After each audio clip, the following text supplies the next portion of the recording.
மாவட்ட ஆட்சியர் எதுவும் செய்ய வேண்டிய அவசியமே இருக்கிற மாதிரி தெரியல. எல்லா திட்டங்களையும் தமிழக அரசு வகுத்திருக்கிறது. இருக்கிற அத்தனை துறைகளும் நிறைய திட்டங்களை வச்சுருக்காங்க. அந்த திட்டங்களை முறையாக செயல்படுத்தினாலே, அந்த செயலை மாவட்ட ஆட்சியர் முறையாக செஞ்சாலே மாவட்டம் வளர்ச்சி பெற்று. பள்ளி கல்வித்துறைக்கு அதிக இம்பார்ட்டன்ஸ் கொடுத்தோம்னா, ஏன்னா அவங்க தான் இந்த நாட்டினுடைய தூண்கள். ஸோ அவங்களுடைய கல்வியை முன்னேற்றம் கொடுக்கறது. அப்புறம் விவசாயம், அக்ரி டிபார்ட்மெண்ட், பால்வளத்துறை. நான் பால்வளத்துறை இருந்ததுனால அதை நான் சொல்லி தான் ஆகணும். ஸோ பால்வளத்துறை, இந்த மாதிரி முக்கியமான சில துறைகளில் ரொம்ப இம்பார்ட்டன்ஸ் கொடுத்தோனாலே போதும், மாவட்டத்துக்கு நல்ல வளர்ச்சி ஏற்படும்ன்றது என்னுடைய கருத்து. கூட்டுறவுத்துறை இருந்திருக்கீங்க, இங்கே கூட்டுறவுத்துறை அமைச்சர் இருக்கிறாரு, அது விஷயமா ஏதாவது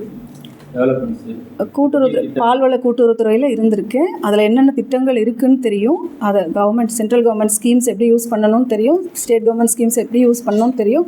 அந்த கூட்டுறவுத்துறையை மக்களுடைய முன்னேற்றத்துக்கு எப்படி கொண்டு போகணும்னு தெரியும். அதுக்கு என்னால் இயன்ற அத்தனை முயற்சிகளையும் நான் செய்வேன். அமைச்சர் இருக்கிறதுனால அது இன்னும் எனக்கு கூடுதல் பலமாக இருக்கும் என்று நம்புகிறேன். சிவகங்கை மாவட்டத்தில் மாவட்ட அளவிலான விவசாயிகள் கூட்டம் மாதந்தோறும் நடக்குது. விவசாயிகளுடைய கேள்விகளுக்கு சம்மந்தப்பட்ட துறை அதிகாரிகளே வர்றதில்லை, ஆட்சியாளர் கண்டுக்காமல் இருக்கிற மாதிரி நம்முடைய பார்வையிடப்படுது. அதுக்கு நீங்கள் என்ன? நான் மாவட்ட ஆட்சியராக இணைந்திருப்பதால் நீங்கள் இப்போ இதை சொல்லியிருக்கிறீங்க, இது எந்த அளவுக்கு உண்மைன்னு எனக்கு தெரியல.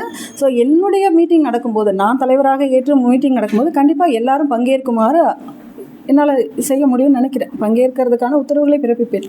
நிச்சயம் பங்கேற்கணும், அதுக்காக தானே நம்ம கொண்டு வரோம்.